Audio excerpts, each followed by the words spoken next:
हमारे साथ भारतीय जनता पार्टी से प्रवक्ता गौरव मिश्रा जी हैं। बहुत बहुत स्वागत, बहुत बहुत शुक्रिया आपका।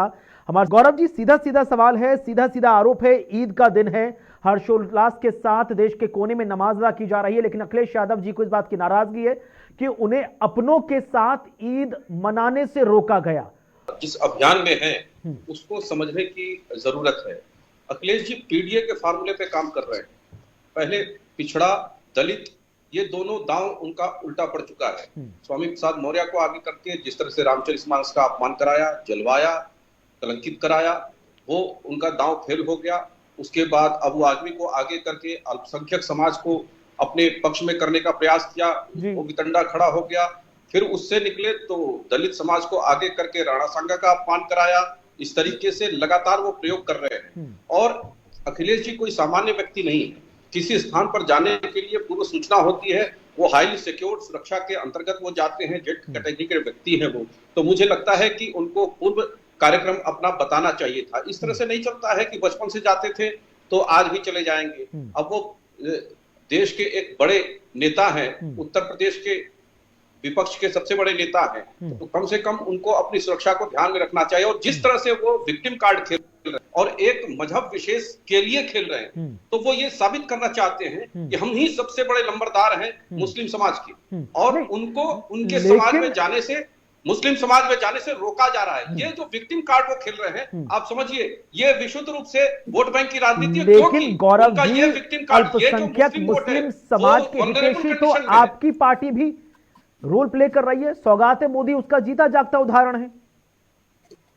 नहीं, ठीक है, हम तो खुल के कर रहे हैं ना। सौगात मोदी कर रहे हैं तो ये वोट बैंक के लिए नहीं कर रहे हैं। वो हमारा दायित्व है। हमने मुलायम सिंह यादव को पद्म विभूषण भी दिया है क्योंकि हमारे संस्कार हैं, वो हमारे कल्चर का हिस्सा है। हम रावण से लक्ष्मण को भेजते हैं। हम उस संस्कार के हैं कि रावण के पास लक्ष्मण को शिक्षा के लिए भेजते हैं। तो हमारे वो कल्चर है। लेकिन उनका जिस तरीके से ये रोना कि हमको त्योहार नहीं मनाने दिया गया, वो ये बताना चाहते हैं राहुल गांधी जी को कि देखो भाई, उत्तर प्रदेश में हम ही सबसे बड़े नेता हैं इनके, तुम कोशिश मत करो यहाँ वोट बैंक छीनने की। लेकिन उनको ये खतरा आसन्न दिखाई दे रहा है, इसलिए वो तुष्टीकरण के अपने अभियान के तहत उनका ये बयान है, उससे ज्यादा कुछ नहीं है। कुणाल जी, यानी कुल मिलाकर 27 के लिए समाजवादी पार्टी ने कांग्रेस को आईना दिखा दिया है। आपका कहने का मतलब है कि यहाँ हम अकेले राजा हैं और हम ही अकेले लड़ाई लड़ेंगे, जीतेंगे भी। निश्चित रूप से ये अंतर कलह से दोनों ही दल जूझ रहे हैं। और जहां एक तरफ कांग्रेस ताल ठोक रही है, उसी वोट बैंक पर, उसी वोट बैंक को समाजवादी पार्टी पर आरोप लग रहा है, अखिलेश यादव पर आरोप। लेकिन अब गौरव जी, सीधा सीधा आरोप लग रहा है कि आप लोग कह रहे हैं कि भैया वोट बैंक की पॉलिटिक्स कांग्रेस और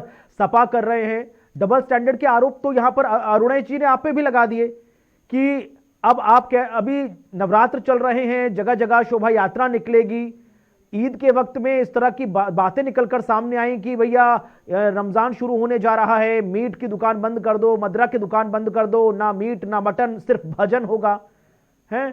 और दूसरी तरफ अब जब यात्रा निकलेगी तो कोई इसी तरह की कोई आपत्ति नहीं है। धार्मिक यात्राएं निकली है, शोभा यात्राएं निकली है, कभी भी हिंदू के पक्ष से इस तरह का उपद्रव नहीं हुआ है। 7400 दंगे समाजवादी पार्टी के पूरे कार्यकाल में 5 वर्ष के 2012 से 17 के कार्यकाल में हुए।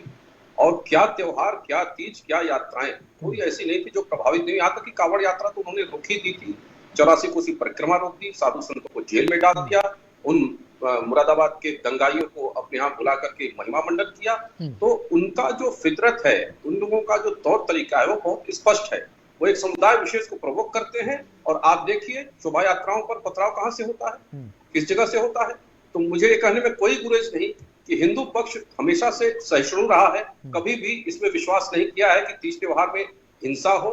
और त्योहारों पर रामचरितमानस या इस तरह के पाठ होते रहे हैं, हमेशा से होते रहे, कभी इस तरह का उपद्रव नहीं हुआ। लेकिन आज जिस तरह का ये माहौल खड़ा करने का प्रयास कर रहे हैं, काम कर रहे हैं, ये उकसाने का काम, षड्यंत्र रचने का काम, इस तरीके से एक समुदाय विशेष को प्रेशराइज करने का काम कर रहे हैं। और सिर्फ इसलिए कि उनको सबसे बड़ा नेता उस समाज का मान लिया जाए। वोट बैंक उनका जो था वो इंटैक्ट बना रहे, उसका खतरा इन्हें मंडरा रहा है। उसकी एक प्रकार से होड़ मची हुई है कि कैसे हम अपने पक्ष में करें, बाकी तो 80 में थोड़ा बहुत बंटवारा हम कर ही लेंगे। इस तरह की जो राजनीति खेल रहे हैं, आप देखिए, यही बात है ना सर, यहीं पर सेल्फ डाउट क्रिएट हो जाता है, यहीं पर सेल्फ डाउट क्रिएट हो जाता है कि आप 80-20 की बात करते हैं, दूसरी तरफ आप सौगातें मोदी भी रिलीज करना चाहते हैं, तो ऐसे में सामने वाला कैसे विश्वास करेगा? आज के अखिलेश के बयान को आप देखिए, आज अखिलेश जी के बयान को आप देखिए, उत्तराखंड और उत्तर प्रदेश में वो उन्माद पैदा करना चाहते हैं। उनका कहना है कि उत्तराखंड में आपको जमीन नहीं मिल सकती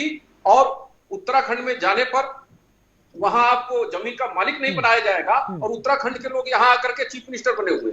कभी 35A की बात की इन्होंने। कश्मीर के अंदर जब 35A था, वहां पर 1 इंच जमीन नहीं ले सकते थे। वही रोशनी एक्ट में हजारों रोहिंग्याओं को जमीन दे दी गई वहां पर। उन्माद वाले सवाल पर मैं पूजा जी से